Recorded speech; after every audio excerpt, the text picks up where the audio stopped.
Jadi kalian udah kan?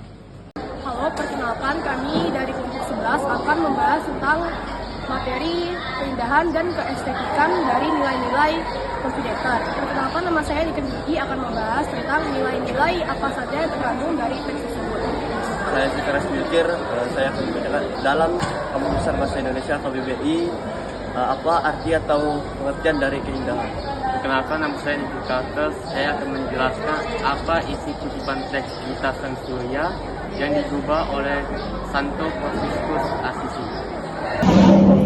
Dalam Kamus Besar Bahasa Indonesia KBBI, keindahan adalah sifat-sifat keadaan yang indah. Keelokan indah merupakan keadaan enak, dipandang cantik, elok, rapi. Keadaan indah biasa dilihat dari berbagai macam hal, terlebih dalam kebersihan. Suatu lingkungan yang bersih, asri, dan pengaturannya maksimal akan terlihat indah. Alam yang hijau juga dapat dikatakan keindahan alam yang sangat elok.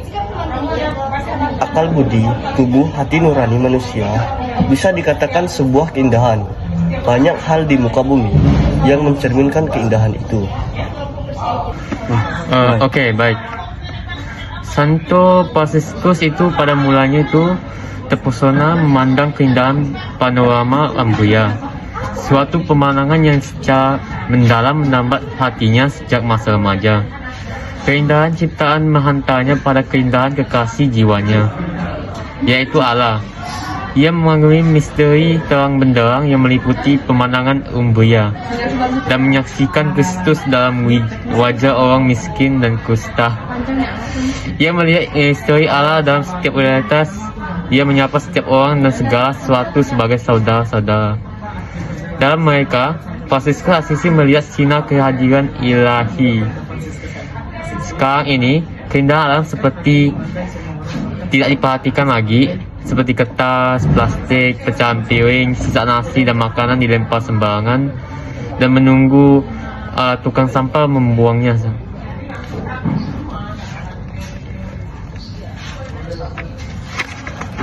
Sebagian besar dari sampah sekarang ditunda dan dibiarkan aja untuk penukang sampah untuk mengambil dengan truk sampahnya. Selanjutnya ada nilai-nilainya. Ini adalah peran guru. Yang pertama itu mengimbau kepada peserta didik untuk merawat dan menjaga kebersihan meja dengan tidak mencoret-coretnya. Yang kedua, membiasakan peserta didik untuk membersihkan meja, kursi setelah menggunakannya. Selanjutnya adalah peran sekolah. Yang pertama, menyediakan fasilitas kebersihan meja, kursi seperti lap, kemoceng, sapu, dan ember. Yang ketiga, menyediakan papan untuk menempelkan tata tertib kebersihan sekolah. Selanjutnya adalah peran orang tua. Melibatkan anak untuk bertanggung jawab untuk membersihkan barang-barang setelah digunakan, seperti mencuci piring dan gelas. Yang kedua, melibatkan anak dalam membersihkan dan merawat harta benda di rumah. Yang keempat ini ada bertanggung jawab atas melakukan sebuah tugas. Setiap orang dituntut untuk memiliki sikap tanggung jawab dalam melakukan tugas-tugasnya yang bisa dipercayakan pada dirinya sendiri. Peran guru, sekolah, dan masyarakat adalah untuk menumbuhkan sikap tanggung jawab dalam diri anak-anak atau peserta didik sebagai berikut. Peran guru menjelaskan makna dasar bertanggung jawab. Yang kedua, mengingatkan peserta didik untuk melaksanakan tugasnya setiap hari. Yang ketiga, membuat kesepakatan dengan peserta didik di kelas tentang piket. Yang kedua, peran sekolah. Menyediakan alat kebersihan kelas seperti alat pel, sapu, ember, dan cairan pembersih lantai. Yang kedua, mengingatkan warga sekolah dalam menjalankan tugasnya dan kewajibannya. Yang ketiga, menyelenggarakan outbound untuk mengasah tanggung jawab dalam diri warga sekolah. Yang ketiga adalah peran orang tua. Yang pertama, membiasakan anak untuk bekerja mandiri dalam membersihkan rumah. Yang kedua, melibatkan anak dalam merapikan barang-barang sekolah. Yang ketiga, melatih untuk mampu bekerja sama, berkomitmen, serta mengajarkan anak-anak untuk menjaga kerapian dan kebersihan. Selanjutnya adalah berpenampilan rapi, bersih, dan sopan. Orang-orang yang bertumbuh dengan keutamaan keindahan tampak dalam penampilan yang bersih, rapi, dan sopan. Penampilan kita menunjukkan penghargaan kita terhadap orang yang kita jumpai.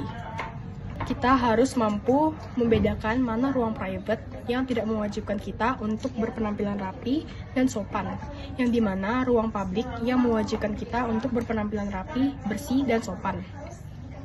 Misalnya, pakaian yang dipakai sebagai pakaian yang telah dicuci bersih, disetrika, dan tidak dipakai atau tidak kebesaran maupun kekecilan. Jadi ukurannya pas di badan.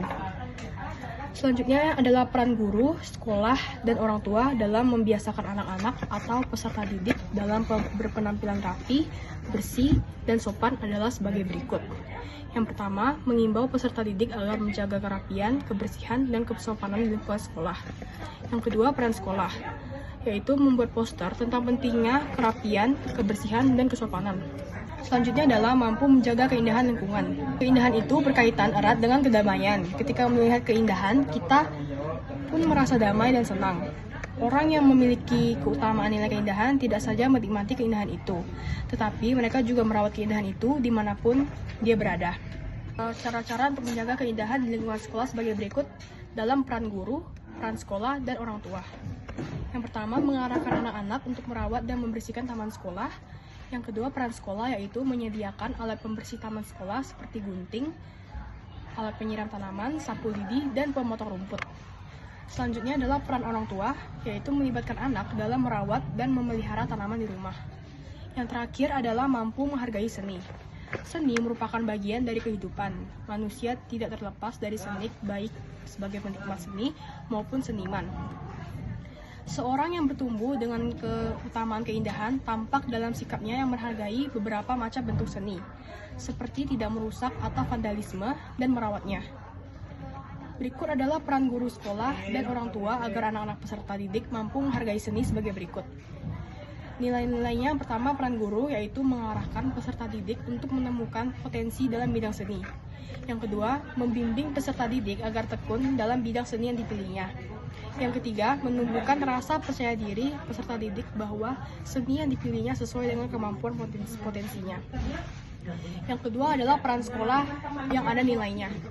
Yang pertama, menyediakan fasilitas bagi warga sekolah yang menekuni bidang seni. Yang kedua, menyelenggarakan pementasan seni di sekolah. Yang terakhir adalah peran orang tua dalam nilai-nilainya. Yang pertama, mendukung anak untuk terlibat dalam kegiatan seni di sekolah. Yang kedua, memfasilitasi anak sesuai dengan bidang seni yang sedang ditekuninya atau yang sudah dipilihnya.